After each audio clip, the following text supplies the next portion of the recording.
We have to take issue with something that you're saying here, because if you really were happy with not enough money, there would be a lot more money. It's not being happy with where you are that is causing you to offer resistance that doesn't let more in. Because in your not having enough money, you are sending the signal to the universe that you want more money, so step 1 is in place. The universe always answers, so step 2 is in place. So the only thing is out of whack is you're not letting it in. And the way you know you're not letting it in is in your moments of unhappiness. Something that we notice with so many of you. You'll have many aspects of your life that do please you. And we know that you often speak about them, and we know that every bit of that is true. But we also know that you are giving an inordinate amount of attention to something that is holding the well-being called financial abundance away from you. And it most likely is your awareness on the very subject.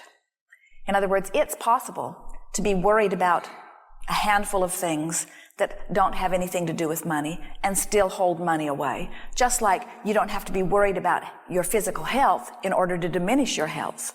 You don't have to be specifically focused upon the lack of a specific subject in order to specifically disallow that subject. But when it is a subject like money, which shows up in your experience in many different ways in every single day, the way you feel about a subject like that often becomes such a normal feeling that you don't even realize that you're doing it. And it's a hard subject to get your attention away from because it is something that comes up so often during the day. What we would do if we were standing in your physical shoes and we were wanting to change, and you do, you got to change your vibration if something in your life is going to change. So let's start there. I want to change the way I feel about finances. It's that simple. I want to change the way I feel. But something that I think about really, really often, I think about from a place that does not match what I really, really want. So we say, you have to change your vibration about money. So how does one go about changing their vibration about money? Well, you have to stop looking at what is. Well, how can I not look at what is when what is? How can I not notice that I have to pay the bills, or that there are things that I and my children and that I would like for my grandchildren? How can I not notice that I want more money than I have? And we say, by noticing other things that are working, by noticing the things that are working so much that the things that aren't working don't get much airtime. Or you could take the bull by the horns and you could hit it head on, and you could start making a game about money that distracts you from the lack of money and makes you start approaching money differently. In other words, a game about money. We notice as we watch many of you who are in a situation where you feel that there is not enough money, you have this underlying trauma sort of going on all of the time. It's that feeling, I'm going to give you my credit card and I'm going to hope that it is not declined. Or it is the feeling of I'm getting close to my limit and I'm paying way more interest than I should. Or it's the feeling of, I don't want to go to the mailbox because there may be more bills that are in the mailbox than my ability to pay it. And so a sort of stress just begins to layer over many of you. And we say, you're responding to the reality of what is, and letting the reality of what is control your vibrational attitude about money. And if you want it to be different, you've got to say, I'm going to control my attitude about money. I'm going to control it. Well, what that means is, I'm going to find a way of making money management more fun. I have to find a way of turning it into something that I'm looking forward to instead of something that I'm dreading. Sometimes people have developed this attitude of unworthiness or wrongdoing around the idea of debt.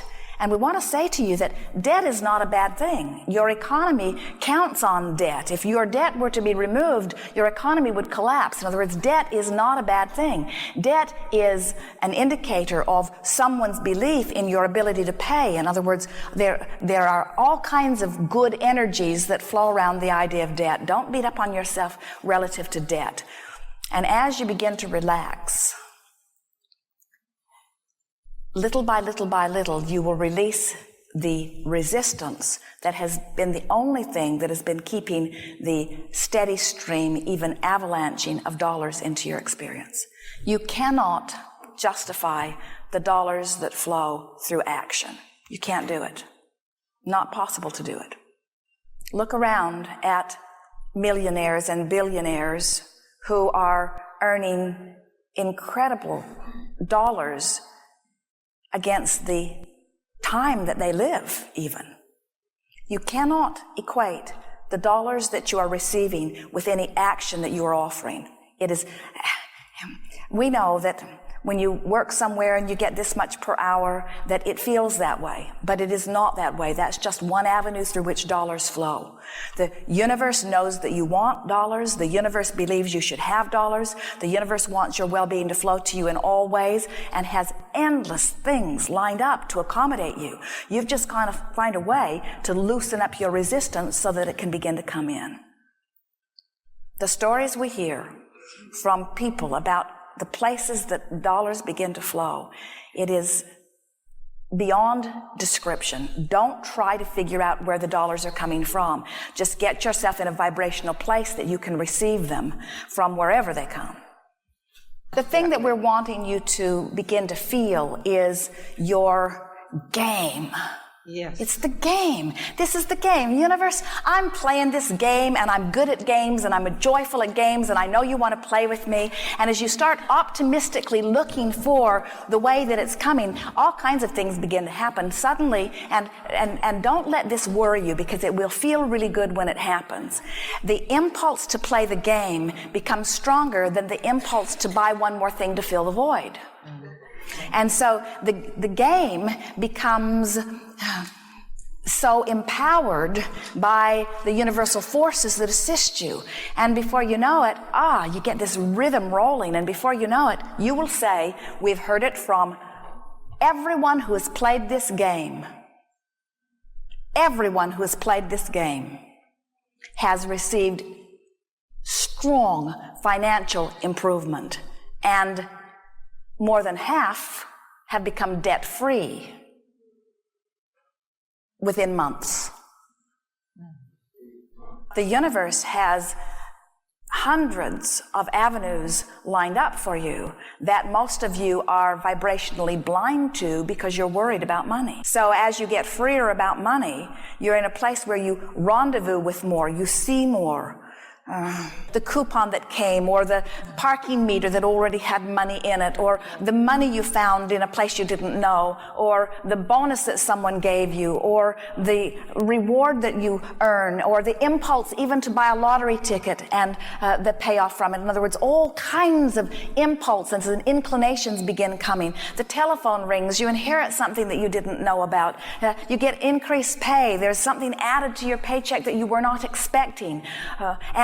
But you have to start. In other words, it's in and out, in and out, in and out, in and out, in and out, in and out, in and out. You have to feel the rhythm of it. And what happens with so many is you get out of balance, and then you worry about the out, the out, the out. And when you start feeling shortage to the point that you're feeling negative when you spend money, that's the beginning of the end. When you feel guilty or negative or belligerent or angry or frustrated or lackful as you are spending the money, amplifying the way you feel with the action, it's a spiral that just holds you and binds you. So you want to joyously spend your money.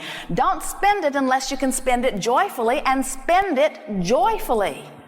The universe is not saying to you, that's the last dollar you're ever going to spend. The universe says, there's plenty more where that came from. There's plenty more where that came from. Just like oxygen, just like food. You don't say, I'm going to breathe all of the air the first hour this morning in case there might not be enough for tomorrow. You say in and out, in and out, in and out, in and out. There's plenty of money. You've just got to amplify the feeling of plenty and diminish the feeling of shortage, you see. And we know many of you have been playing the records. Esther would say, especially when Jerry and Esther first came together, that as she was growing up, her mother worried about money every day of Esther's life and every day of her own life. In other words, her mother never stopped talking about not enough money, ever. She never stopped talking about there not being enough money. It was as common to her as breathing. They would go to the grocery store, she would write the check, and while she was writing the check, she would be shaking her head. This is costing way too much money. This is costing way too much money. This is costing way too much money. She would have a look on her face, and Esther would say, "What's the matter?" And her mother would say, "I'm worried about money. I'm worried about money." And it may be because she was trying to get everyone else to be more responsible. But she never realized that as she worried about money, she disallowed money. You see, you cannot feel worry or anger or frustration while a subject is activated within you without, in the middle of that activation, be resisting the very thing that is the subject. You got to feel fun about money. You got to feel fun about money. You see, it doesn't matter. It's the way you feel. So there are people who have a lot of money who spend a lot of money. A lot in, a lot out. A lot in, a lot out. A lot in, a lot out. Well, there's a balance in that. There are some who don't have much, in and out, in and out, in and out. It's the way you feel. It's not the degree or the amount of money that's flowing. It's the way you feel about the money that's flowing.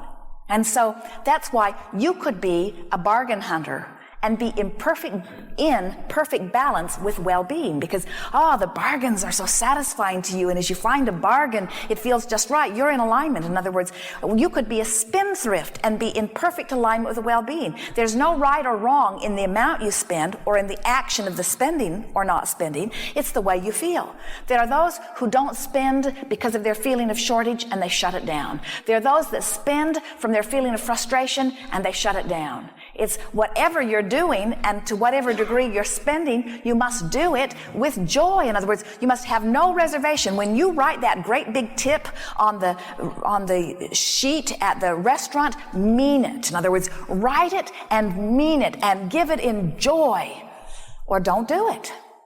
It is the joy that you feel in the spending that is the indicator of the abundance, you see. And so, how do dollars feel to you? I love dollars. How do I feel about dollars? I love what dollars can do. How do I feel about dollars? Dollars are irrelevant. They are not very important to my life experience. My joy is what is most important. It does not matter. There's no right or wrong in it. But one thing is sure. You cannot feel bad about money and have money.